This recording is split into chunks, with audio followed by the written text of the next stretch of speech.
Pemirsa, bagi Anda yang berencana membeli mobil tahun ini bisa memanfaatkan program diskon pajak. Mulai 1 Maret kemarin, pemerintah menerapkan insentif pajak pembelian kendaraan bahkan hingga 100% alias tanpa pajak. Kebijakan ini bertujuan menaikkan penjualan mobil yang anjlok hingga 48% pada tahun lalu.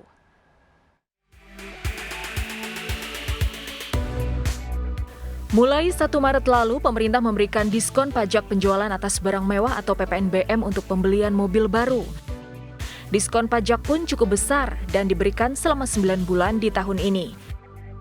Pada 3 bulan pertama atau Maret hingga Mei, insentif pajak mencapai 100% dari tarif. 3 bulan selanjutnya, Juni Agustus, insentif berlaku 50% dari tarif, dan September hingga November 25% dari tarif. Untuk bisa mendapatkan diskon tersebut, unit mobil yang dibeli maksimal mesin 1.500 cc dan kandungan komponen dalam negeri minimal 70%. Dengan aturan tersebut, terdapat sekitar 21 jenis kendaraan yang bisa mendapatkan insentif.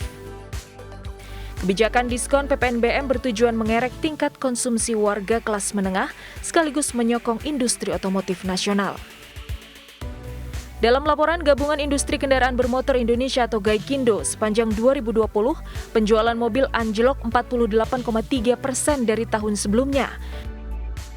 Penurunan drastis sejalan dengan melemahnya daya beli masyarakat akibat pandemi COVID-19. Industri otomotif saat ini sangat terpuruk. Produksinya pada tahun lalu 2020. Produksi ini turun 46%, sementara penjualannya, salesnya juga turun 48%. Ini kondisi terburuk setelah tahun 2008, ya. Jadi berapa tahun yang lalu. Nah, ini yang kita harus kejar.